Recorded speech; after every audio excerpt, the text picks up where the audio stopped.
കാക്കി ഇട്ടവന്റെ നേരെ കൈ ഓങ്ങിയാൽ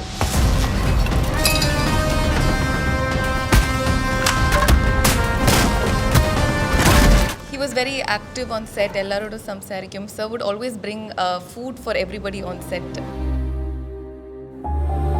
താങ്ങാൻ മേലാത്ത അത്ര അനുഭവിച്ചല്ലേ അപ്പ.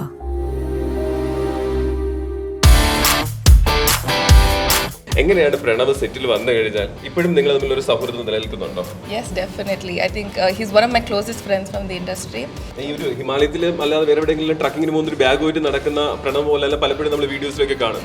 ആക്ച്വലി അദ്ദേഹം മൊബൈൽ അപ്പോഴൊക്കെ ഉപയോഗിക്കാറുണ്ടോ? വാട്സപ്പ് ഒക്കെ ഉപയോഗിക്കാറുണ്ടോ? എല്ലാ ദിവസവും രാത്രി AD എനിക്ക് വോയിസ് നോട്ടൊക്കെ അയച്ചിട്ട് ഞാനത് കേട്ടിട്ട് ഞാൻ മംഗ്ലീഷിലാണ് ഡയലോഗ്സ് ഒക്കെ എഴുതുന്നത്. ആരാണ് ആ AD? എനിക്കിപ്പോ അറിയാം ആരാണ് ആ AD. ഞാൻ വന്നേക്കുന്നത് കാവലിന്.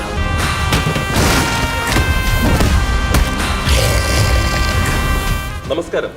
കാവൽ എന്ന ചിത്രം നവംബർ 25-ന് റിലീസ് ആകുമ്പോഴേക്കും രഞ്ജി പണിക്കർ സാറിന്റെ മക്കളായിട്ട് എത്തുന്ന രണ്ടുപേരാണ്. നിങ്ങൾക്ക് നേരത്തെ സുപരിചിതമായിട്ടുള്ള രണ്ടുപേര് തന്നെയാണ്. ഒന്ന് ഇവാൻ അനിലും ആൻഡ് റേച്ചൽ ഡേവിഡ്.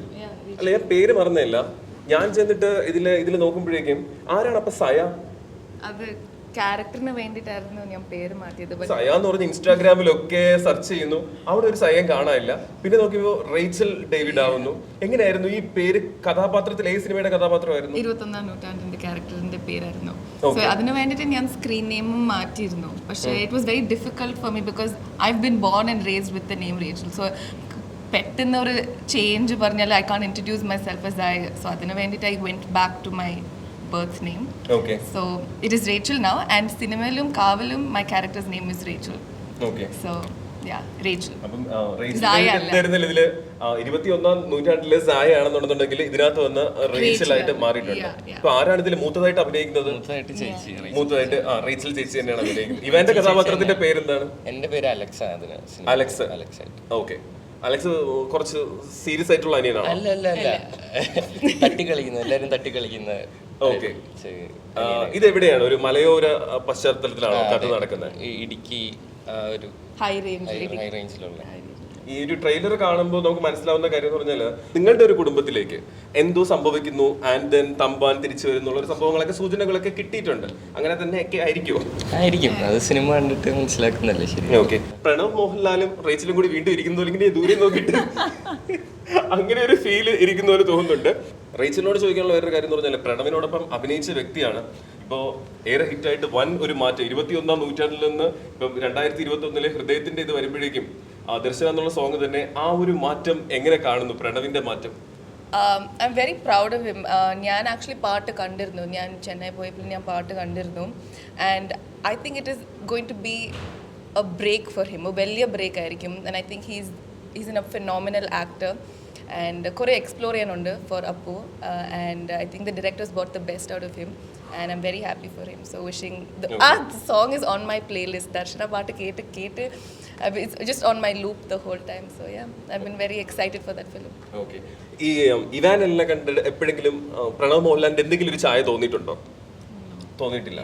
ഇല്ല. എന്ത് സ്വഭാവത്തിൽ എന്തെങ്കിലും അതുമായിട്ട് എന്തെങ്കിലും താരതമ്യം തോന്നിയിട്ടുണ്ടോ? ഇല്ല. ആക്ച്വലി പ്രണവിനോടൊപ്പം അഭിനയിച്ച ഒരു ആർട്ടിസ്റ്റ് കോ ആർട്ടിസ്റ്റ് എന്നുള്ള നിലയിൽ എങ്ങനെയാണ് പ്രണവ് സെറ്റിൽ വന്നു കഴിഞ്ഞാൽ ഇപ്പോഴും നിങ്ങൾ തമ്മിൽ ഒരു സൗഹൃദം നിലനിൽക്കുന്നുണ്ടോ? Yes, definitely. I think he's one of my closest friends from the industry. And എന്താ പറഞ്ഞത്, ലൈക്ക് എല്ലാവരും everybody things is very quiet. പക്ഷെ ഐ തിങ്ക് സെറ്റി വരുമ്പോൾ I think he brings out the actor in him. And he's not very quiet as what people think. He's very fun. And ഈ ഒരു ഹിമാലയത്തിലും അല്ലാതെ വേറെ എവിടെയെങ്കിലും ട്രക്കിങ്ങിന് പോകുന്ന ഒരു ബാഗുമായിട്ട് നടക്കുന്ന പ്രണവ് പോലെ പലപ്പോഴും നമ്മൾ വീഡിയോസിലൊക്കെ കാണും.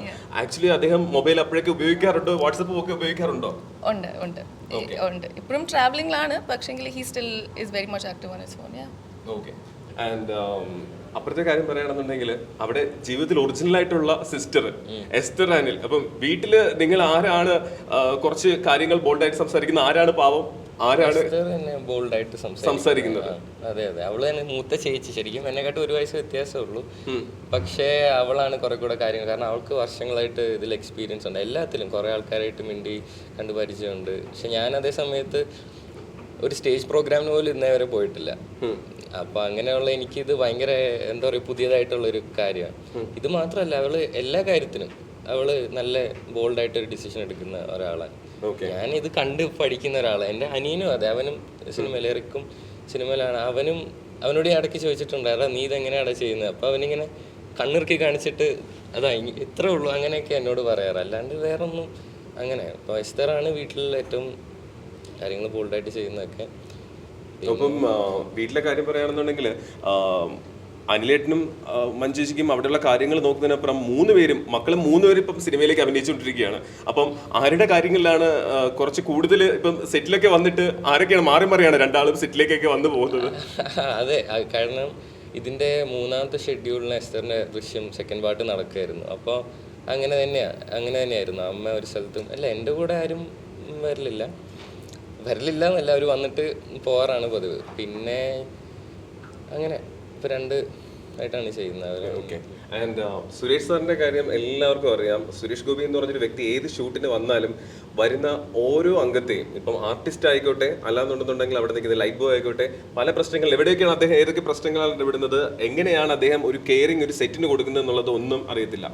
എത്രമാത്രം ലവിങ് ആണ്, എത്രമാത്രം കെയറിങ് ആണ് സുരേഷ് ഗോപി എന്ന് പറയുന്ന നടൻ സെറ്റിൽ.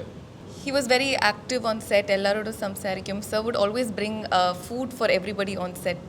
നമ്മൾക്ക് മാത്രമല്ല, പക്ഷെ സെറ്റിൽ എല്ലാവർക്കും Sir would give us anything. Like നമ്മളിപ്പോൾ കട്ടപ്പനയിലെ ഷൂട്ടെങ്കിൽ he will make sure he gets food from somebody's house in Kattapana and give it to all of us. Sir അങ്ങനെ he's always spoken to us very well. Advice ആണെങ്കിലും അല്ലെങ്കിൽ general topicsൽ Sir he talks a lot about certain like topics and എനിക്ക് കാവൽ കിട്ടുന്ന cinemas only because of Suresh sir. So I think I'm very grateful to sir because of that. Sir actually Nithin സാറിനോട് പറഞ്ഞിട്ടാണ് എനിക്ക് ഈ ഒരു ഓപ്പർച്യൂണിറ്റി കിട്ടിയത്. So I'm very grateful to Suresh sir. Same. നമുക്ക് ഫസ്റ്റ് തന്നെ മനസ്സിലോട്ട് വരുന്ന സാറ് തന്ന സ്നാക്സ് ആയിരിക്കും ഏറ്റവും കൂടുതൽ. അത്ര ഞങ്ങൾക്ക് തന്നിട്ടുണ്ട്, കുറച്ച് സീക്രട്ടായിട്ട് തന്നെ തന്നിട്ടുണ്ട്. അതെ കുറേ അധികം തന്നിട്ടുണ്ട്. അപ്പം ഞാൻ ചേച്ചിൻ്റെ അടുത്തൊന്നും മേടിച്ച് കഴിക്കുമായിരുന്നു കുറേ. ഒരു ദിവസം ഐ ജസ്റ്റ് ടോൾഡ് ഹിം എനിക്ക് കണ്ണൂരിൽ എനിക്ക് ഷീൻ ബേക്കറി ഭയങ്കര ഇഷ്ടമാണ്. I told him I like the cream bun from there. And അടുത്ത ദിവസം എനിക്ക് ഷൂട്ടൊന്നും ഇല്ലായിരുന്നു, പക്ഷേ somebody rang my bell at 7 o'clock and it was half the bakery outside my door. സ്നാക്സും മിക്സ്ചറും ഹൽവ എല്ലാം ഉണ്ടായിരുന്നു. I couldn't finish it, but ഞാൻ set കൊണ്ട് വന്നിട്ട് we all shared and we ഏറ്റ് ഇറ്റ്. So snacks. പിന്നെ കുറേ ഇതുപോലെ തന്നെ അഡ്വൈസസ് തരും. അതായത് ഇപ്പം സെറ്റിൽ നമ്മളെ ഇടയ്ക്ക് നമ്മുടെ മനസ്സ് വാണ്ടർ ആവുമല്ലോ, അപ്പം വിളിച്ച് വരുത്തിയിട്ട് ചോദിക്കും കാര്യം എന്താണ്, എങ്ങനെ ചെയ്യണം എന്നുള്ളത് ശരിക്കും ഹെൽപ്ഫുള്ളാണ്. സെറ്റിൽ മാത്രമല്ല, അത് കഴിഞ്ഞിട്ട് നമ്മളത് ക്യാരി ചെയ്യും നമ്മുടെ കൂടെ. അതാണ് ശരിക്കും. എന്ന് വെച്ചാൽ ഞാൻ ഇടയ്ക്ക് ആലോചിക്കുക, എന്തെങ്കിലും ഒരു സിറ്റുവേഷനിൽ വരുമ്പം ഇദ്ദേഹം പറഞ്ഞ കാര്യങ്ങൾ നമ്മളെ അത് എഫക്റ്റ് ചെയ്യും, മനസ്സിലായില്ലേ, നല്ല രീതിയിൽ. അപ്പം അങ്ങനെ കുറേ കിട്ടിയിട്ടുണ്ട്. അതാണ് ഞാൻ ഏറ്റവും കൂടുതൽ വാല്യൂ ചെയ്യുന്നത് സാറിൻ്റെ കൂടെ വർക്ക് ചെയ്തത്. റേച്ചൽ ഡേവിഡിനോട് ചോദിക്കാനുള്ള ഒരു കാര്യം എന്ന് പറഞ്ഞാൽ, നമ്മളെല്ലാവരെയും സിനിമയെ സ്നേഹിക്കുന്ന എല്ലാവർക്കും ഒരു എന്താ പറയുക വല്ലാത്തൊരു ആഘാതമായിട്ടുള്ള ഒരു മരണമായിരുന്നു പുനീത് രാജ്കുമാർ സാറിൻ്റെ ആ ഒരു മരണം, ഈ ഒരു വിയോഗ വാർത്ത എന്ന് പറയുന്നത്. എനിക്കൊന്ന് അദ്ദേഹത്തിനോടൊപ്പം വർക്ക് ചെയ്യാനുള്ള ഒരു ഭാഗ്യം റേച്ചലിന് കിട്ടിയിട്ടുണ്ടെന്ന് തോന്നുന്നല്ലേ? എങ്ങനെയായിരുന്നു അദ്ദേഹത്തിന് ആ സെറ്റിലൊക്കെ, അദ്ദേഹം എങ്ങനെയായിരുന്നു ബാക്കിയുള്ളവരെ ട്രീറ്റ് ചെയ്തിരുന്നത്? ഞാൻ അങ്ങനത്തെ ആളിനെ like I never seen someone as humble as sir is. Sir ഭയങ്കര സ്വീറ്റാണ്. എപ്പം മെസ്സേജ് ചെയ്താലും സാർ റിപ്ലൈ ചെയ്യും. Being that bigger star you know. ഇപ്പോൾ റീസെൻ്റ്ലി സാറിൻ്റെ ബർത്ത്ഡേക്കും ഞാൻ വിഷ് ചെയ്തിരുന്നു. Sir you know said a thank you. എല്ലാ മെസ്സേജ് അയക്കുമ്പോഴും sir acknowledges that message. So വളരെ സ്വീറ്റായിരുന്നു, ഭയങ്കര സോഫ്റ്റ് സ്പോക്കൻ, വെൽ സ്പോക്കൻ ആയിരുന്നു. നമ്മൾ ബാംഗ്ലൂർ പറ്റി കുറേ സംസാരിച്ചു. നമ്മൾ ഷൂട്ട് ചെയ്തത് ചെന്നൈയിലായിരുന്നു. We spoke a lot cinema and in general about life, and that affected me a lot. Us as an industry also, not just Kannada, but I think ella industry lum I think they felt that vacuum sir poyaplu, but I think he will always remain in our hearts. Sir their work allengil I think more than an actor, he was a wonderful being. And he will be in our hearts forever. രണ്ടുപേരും already വീട്ടിൽ നിന്ന് സിനിമയിലേക്ക് എത്തി. എന്തുകൊണ്ടാണ് അവിടെ മാത്രം ഒരാൾ മാത്രം ഇങ്ങനെ ഒരു ചെറിയ ഇങ്ങോട്ട് വരാൻ വേണ്ടി, സിനിമയിലേക്ക് എത്താൻ വേണ്ടി കുറച്ച് ലേറ്റ് ആയത്? അല്ല, ഞാൻ ഇതുവരെയും എനിക്കങ്ങനെ സിനിമയിൽ അഭിനയിക്കണമെന്ന് ഇതുവരെയും തോന്നിയിട്ടില്ലാത്ത ഒരാളാണ്. ഞാൻ ഇതുവരെയും അങ്ങനെ ആലോചിച്ചില്ല. എന്നോട് ഇങ്ങനെ ചോദിക്കും, സ്കൂളിലൊക്കെ ചോദിക്കും, ഇവരൊക്കെ അഭിനയിക്കുന്നില്ലേ, നിനക്ക് അഭിനയിച്ചാൽ എന്താ? അപ്പം ഞാൻ അങ്ങനത്തെ കാര്യം ചിന്തിക്കാറ് പോലും ഇല്ല. എന്തോ എനിക്ക് അങ്ങനെ തോന്നാറില്ല. എനിക്ക് എന്നിട്ട് അപ്പോൾ എനിക്ക് കൂടുതൽ ഇഷ്ടം ക്യാമറ ഡിപ്പാർട്ട്മെൻറ്റിൽ, അതെനിക്ക് സിനിമാറ്റോഗ്രഫി.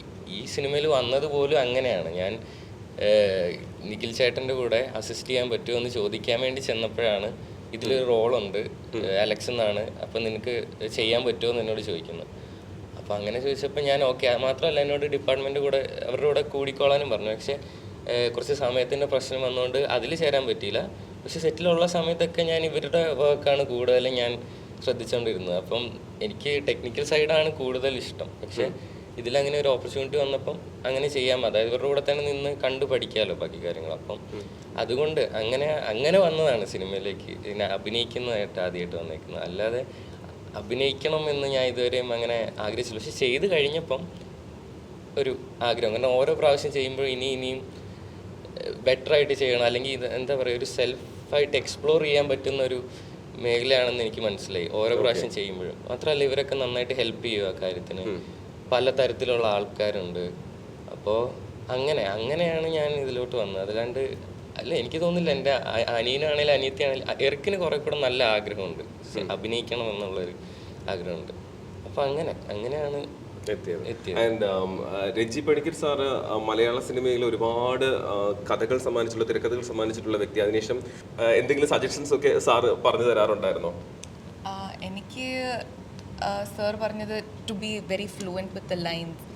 ചിലപ്പോൾ സെറ്റിൽ പോയപ്പോൾ ഞാൻ പഠിക്കുന്ന ഡയലോഗ്സ് എല്ലാവർക്കും സെറ്റിൽ പോയപ്പോൾ തരുന്നത്, ബിക്കോസ് അത് ചിലപ്പോൾ ചെറിയ മാറ്റങ്ങളൊക്കെ ഉണ്ടായിരുന്നു. പക്ഷേ sir was very helpful. Like sir പറഞ്ഞു, ടേക്ക് യുവർ ടൈം, പക്ഷേ be confident with your lines. And അങ്ങനെ അതാണ് സാർ പറഞ്ഞു തന്നെ. Like just be confident with what you say. അങ്ങനെ പറഞ്ഞാൽ തന്നെ your emotions come out well. ശരിക്കും ചേച്ചിക്ക് നല്ല ഡിഫറൻസ് ഉണ്ട്. തുടങ്ങിയ സമയത്ത് മലയാളം ഇങ്ങനെ ഇംഗ്ലീഷ് മലയാളം കുറെ കൂടെ മിക്സ്ഡ് ആയിരുന്നു. ഇപ്പം ശരിക്കും വാക്കുകൾ കുറെ കൂടെ നല്ല രീതിയിൽ വരുന്നുണ്ട്. പണ്ടത്തെ സാറും പറഞ്ഞിരുന്നു, സെറ്റ് വന്നാൽ ഇംഗ്ലീഷ് സംസാരിക്കാൻ പാടില്ല, മലയാളത്തിൽ മാത്രമേ സംസാരിക്കാൻ പാടുള്ളൂ. പക്ഷെ ചിലപ്പം ആ ഫ്ലോയിൽ ഞാൻ ചിലപ്പോൾ കുറച്ച് ഇംഗ്ലീഷൊക്കെ പറയുമ്പോൾ സാർ പറയും, നോ ഇറ്റ്സ് നോട്ട് സെറ്റ് ആകുമ്പോൾ മലയാളത്തിൽ തന്നെ സംസാരിക്കണം. സോ അങ്ങനെ അതാണ്. സോ രഞ്ജി സാർ വാസ് ഭയങ്കര സപ്പോർട്ടീവ് ആയിരുന്നു.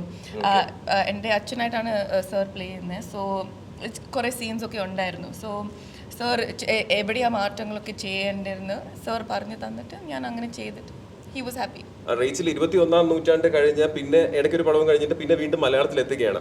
സോ അവിടെ നിന്നിട്ട് ഇങ്ങനെ ഒരു റോൾ കിട്ടുമ്പോഴേക്കും അഭിനയിക്കാനുള്ള മുഹൂർത്തങ്ങൾ കിട്ടിയപ്പോൾ 2 വർഷത്തിൻ്റെ മുമ്പാണ് ഞാൻ ആക്ച്വലി ഈ സ്റ്റോറി കേട്ടത്. And it was definitely outside my comfort zone. Because ഇത് റേച്ചലിൻ്റെ character in the film is ഒരു നാട്ടിൻപുറത്ത് ജനിച്ചു വളർന്ന ഒരു ക്യാരക്ടറിൻ്റെ റോളാണ്. And to play somebody like that അതിൻ്റെതായ ചാലഞ്ചസ് ഒക്കെ ഉണ്ടായിരുന്നു, maybe physically mostly. Because ഈ സിനിമയ്ക്ക് വേണ്ടിയിട്ട് actually I had to put on 10 kgs to look like somebody who is born and raised in the high ranges. So അതിന് വേണ്ടിയിട്ട് I worked on it. പിന്നെ ഞാൻ കട്ടപ്പന പോയി ഞാൻ അവിടെ താമസിച്ചിരുന്നു. And it was very different. പക്ഷേ I enjoyed it. It was challenging ഒന്നും അല്ല. I don't think it was challenging, but it was exciting for me to play. And അവിടെ ഞാൻ ചോദിച്ചില്ല, കട്ടപ്പനയെ പോയെന്ന് ചോദിച്ചാൽ മാത്രമേ ഉള്ളൂ. കാരണം എനിക്കറിയാം വയനാടും അവിടെ അത്രയും എൻജോയ് ചെയ്തിരിക്കുന്ന ആൾ ഈ കട്ടപ്പനയെ ചെയ്ത് പഠിച്ചിട്ട് അപ്പുറത്ത് റോൾ ചെയ്യട്ടെന്നുള്ളത്. നേരെ ഷൂട്ടിംഗ് സെറ്റിലേക്ക് തന്നെയാണോ പോയത്? അതെ. ഫസ്റ്റ് ഹോസ്പിറ്റലിൽ ഒരു ഷൂട്ടായിരുന്നു എറണാകുളത്ത് വെച്ചിട്ട്. അതിനുശേഷമാണ് കട്ടപ്പന പോയത്. അതൊരു ഈ സിനിമ ശരിക്കും 10 വർഷം മുന്നേ വയനാട് എങ്ങനെയായിരുന്നോ ആ ഒരു പശ്ചാത്തലം മൊത്തത്തിൽ. ആ ഒരു സ്ഥലവും വീട് അങ്ങനത്തെ ആൾക്കാരൊക്കെ എനിക്ക് പരിചയമുള്ള ആകെ എനിക്ക് തോന്നുന്നു ചെറിയൊരു സ്ലാങ്ങിന് വ്യത്യാസമായി, ഒരു ഹൈ റേഞ്ചിൻ്റെ ആ ഒരു സ്ലാങ്ങിൻ്റെ വ്യത്യാസം മാത്രമാണ് കൊണ്ടുവരുന്നത്. വേറെ എല്ലാം ഭയങ്കര ഫെമിലിയർ ആയിട്ടുള്ള കാര്യങ്ങളാണ്. അങ്ങനത്തെ അച്ഛൻ, പള്ളി, കല്യാണം, എല്ലാ കാര്യങ്ങളും അതിലൊരു 90% കാര്യങ്ങളും ഓൾറെഡി എക്സ്പീരിയൻസ് ചെയ്തിട്ടുള്ളവരാണ്. അതുകൊണ്ട് എനിക്ക് പറയുന്ന പാടെ എനിക്ക് റിലേറ്റ് ചെയ്യാൻ പറ്റും. പിന്നെ എനിക്ക് ചെറിയ ഒരു ആക്ടിങ്ങിൻ്റെ ആ ഒരു ഇതിലേക്ക് എത്തുക എന്നുള്ള മാത്രമേ എനിക്ക് ഡിഫിക്കൽട്ടായിട്ടുണ്ടായിരുന്നുള്ളൂ. അപ്പോൾ ചേച്ചിനെയൊക്കെ സംബന്ധിച്ച് നോക്കുമ്പോൾ ശരിക്കും ബാംഗ്ലൂർ അല്ലേ എത്ര കാലം ജയിച്ചാക്കുക, അപ്പോൾ അത് പഠിക്കാൻ തന്നെ ഇച്ചിരി ബുദ്ധിമുട്ടാണ്. പക്ഷേ പറഞ്ഞ പോലെ തന്നെ ഭയങ്കര എളുപ്പമായിരുന്നു എന്ന് വെച്ചാൽ കാര്യങ്ങൾ മനസ്സിലാക്കാൻ. ഈ കഥ പറയുമ്പം എവിടെ നിന്നാണ് എടുക്കേണ്ടത്, ഏത് രീതിയിൽ നിന്നാണ് എടുക്കേണ്ടത് എന്നുള്ളത് കറക്റ്റായിട്ട് മനസ്സിലാക്കാൻ പറ്റുന്നു. ഓക്കെ. എൻ്റെ character I was a tailor also. So അതിന് വേണ്ടിയിട്ട് ഞാൻ ടൈലറിംഗ് ഒക്കെ പഠിച്ചിരുന്നു. എന്നിട്ട് എത്ര തുണിയാണ്? അത്രയൊന്നും ഇല്ലായിരുന്നു. ഷോർട്ടിന് വേണ്ടിയിട്ട് മാത്രമേ ലൈക്ക് യുനോ ജസ്റ്റ്. പക്ഷേ because I have to be familiar with the machine, because കാലും കൈയും ഒക്കെ it have to go in sync. So അത് എൻ്റെ ടൈലറിൻ്റെ വീട്ടിൽ തന്നെ ബാംഗ്ലൂരിൽ പോയി പഠിച്ചിട്ട് ദെൻ അങ്ങനെ ഐ കെയിം ടു സെറ്റ്. ഇനി ആ ടൈലറിന്റെ പണി പോയി വീട്ടിലെന്തായാലും ഒരു തയ്യൽ മെഷീൻ വാങ്ങിച്ചാലോ എന്നുള്ള ചിന്ത വല്ല വരും? ഇല്ല, വരത്തില്ല. ആൻഡ് ദെൻ ഈ ഒരു സംഭവത്തിൽ രണ്ടുപേരും ഇങ്ങനെ കഥാപാത്രങ്ങൾ ചെയ്തുകൊണ്ടിരിക്കുമ്പോഴും ഈ സെറ്റിലെ ഫുഡൊക്കെ എങ്ങനെയായിരുന്നു? സെറ്റിലെ ഫുഡ് കഴിച്ചിട്ട് രണ്ടുപേരും വണ്ണം വെച്ചോ കുറഞ്ഞോ? ഡെഫിനറ്റ്ലി. സെറ്റിന്റെ food apart from the set food Suresh സാറും ഫുഡൊക്കെ അയക്കുമായിരുന്നു. So sirs and a lot of food. So definitely more than 10 kgs I think I've put on. ആ കാര്യത്തിലൊന്നും ഒരു കുറച്ചിലും ഒരു കാര്യം കൂടി ചോദിക്കാനുള്ള ഒരു കാര്യം എന്ന് പറഞ്ഞാൽ സുരേഷിന്റെ ഫുഡുകളൊക്കെ ഇപ്പം ഞാനും അദ്ദേഹത്തിനോട് കോടീശ്വരൻ പരിപാടിയിൽ വർക്ക് ചെയ്യുമ്പോഴേക്കും ഞാൻ പേര് പോലും കേട്ടിട്ടില്ലാത്ത സാധനങ്ങൾ, വളരെ ട്രഡീഷണൽ ആയിട്ടുള്ള സാധനങ്ങൾ വരെ സുരേഷൻ ബൾക്കായിട്ട് കൊണ്ട് എല്ലാവരും ഡൈനിങ് ഹാളിലേക്ക് വരും എന്നുള്ളൊരു ഇത് വിളി മാത്രമേ കേൾക്കത്തുള്ളൂ. അങ്ങനെ ചെയ്യുന്നൊരു മനുഷ്യൻ. അപ്പോൾ ഫുഡിന് കുറവൊന്നുമില്ല, നിങ്ങൾ ഭയങ്കര എൻജോയബിൾ ആയിട്ട് എല്ലാം ഷൂട്ട് ചെയ്തിട്ടുണ്ട്. റേച്ചൽ ഡേവിന്റെ സംഭവം എന്ന് വെച്ചാൽ മലയാളം എന്ന് പറയുന്നത് വളരെ ബുദ്ധിമുട്ടായിരുന്നു സംസാരിക്കാൻ വേണ്ടി. അപ്പം എന്നാലും മലയാളം നന്നായിട്ട് സംസാരിക്കാൻ ശ്രമിച്ചിട്ടുണ്ട്. വളരെ സ്ഫുടതയോടെ മാത്രം മലയാളം കൈകാര്യം ചെയ്യുന്ന അങ്ങനെ ചെയ്യുന്ന രണ്ടാൾക്കാരാണ്. ഒന്ന് സുരേഷ് ഗോപി ആൻഡ് ദെൻ അപ്പുറത്തെ രഞ്ജി പണിക്കർ, രണ്ട് വ്യക്തികൾ. അപ്പൊ ഇതെങ്ങനെ മാറ്റിയെടുത്തു? എങ്ങനെ ഇത്രയും ഇങ്ങനെ ഇംഗ്ലീഷ് സംസാരിച്ചുകൊണ്ടിരുന്ന വ്യക്തി അല്ലെങ്കിൽ മലയാളം വേറൊരു ലെവലിൽ സംസാരിച്ചുകൊണ്ടിരുന്ന വ്യക്തി എങ്ങനെയാണ് മാറിയത്? I think credit എല്ലാം will go to the AD. ഞാൻ മലയാളത്തിൽ പറയാം. സോ ആക്ച്വലി എവനും ഭയങ്കര ഹെൽപ്പ് ചെയ്തിരുന്നു. സപ്ന ചേച്ചി ഹെയർ ചെയ്യുന്ന ചേച്ചിയും ഭയങ്കര ഹെൽപ്പ് ചെയ്തിരുന്നു. സോ എല്ലാ ദിവസവും രാത്രി AD എനിക്ക് വോയിസ് നോട്ടൊക്കെ അയച്ചിട്ട് ഞാനത് കേട്ടിട്ട് ഞാൻ മംഗ്ലീഷിലാണ് ഡയലോഗ്സ് ഒക്കെ എഴുതുന്നത്. സ്ക്രിപ്റ്റ് കിട്ടിയത് മലയാളത്തിലായിരുന്നു. മമ്മി അത് വായിച്ച് തന്നു. സോ ഞാനത് മംഗ്ലീഷിൽ എഴുതി കഴിഞ്ഞിട്ട്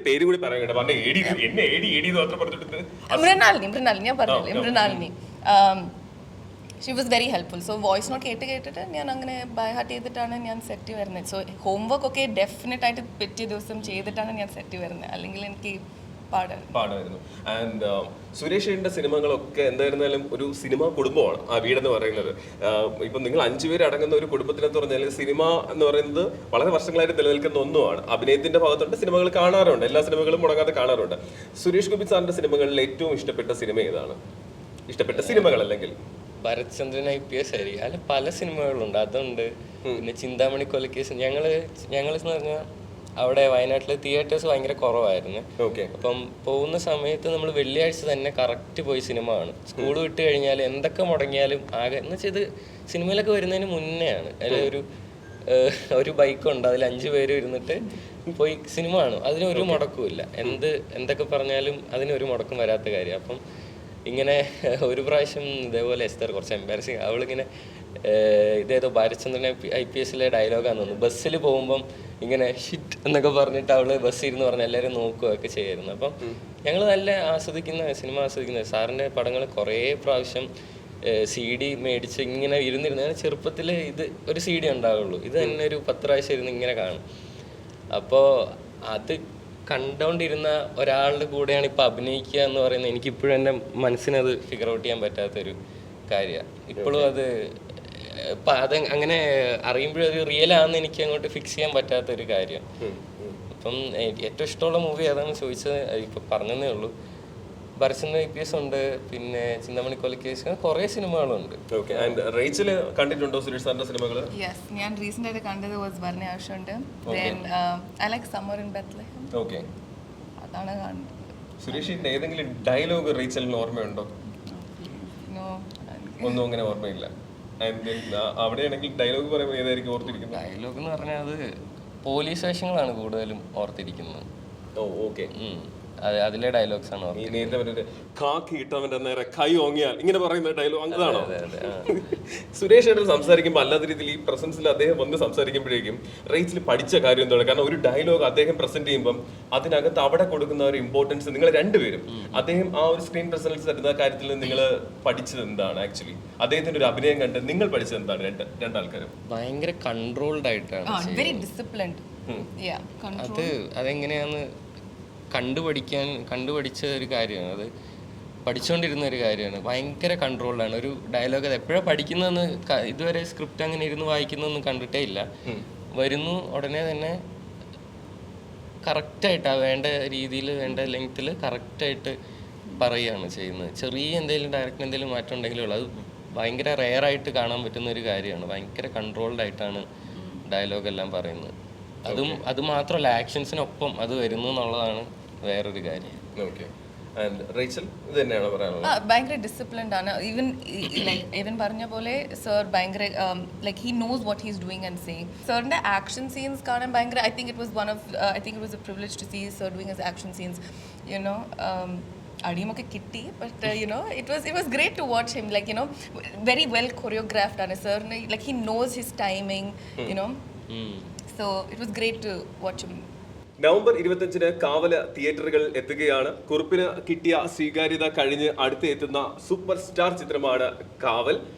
അപ്പോൾ തിയേറ്ററിൽ എത്തുന്ന പ്രേക്ഷകരോട് റേച്ചലിന് എന്താണ് പറയാനുള്ളത്? സോ എല്ലാവരും തിയേറ്ററിൽ വന്ന് സിനിമ കാണണം, supporters. I think the theatres open after a really long time. So we need all your support. എല്ലാവരും സേഫ്റ്റി പ്രോട്ടോകോൾ ഫോളോ ചെയ്തിട്ട് please do watch Kaaval, releasing on the 25th of November. Thank you. ഇവാനിൽ എന്താണ് പറയാനുള്ളത്? കുറേ കാലത്തിന് ശേഷം തിയേറ്ററിൽ ഇറങ്ങുന്ന ഒരു സിനിമയാണ്. അപ്പം ഡെഫിനറ്റായിട്ടും എല്ലാവരും പോയി കാണുക, സേഫായിട്ടിരിക്കുക. Thank you.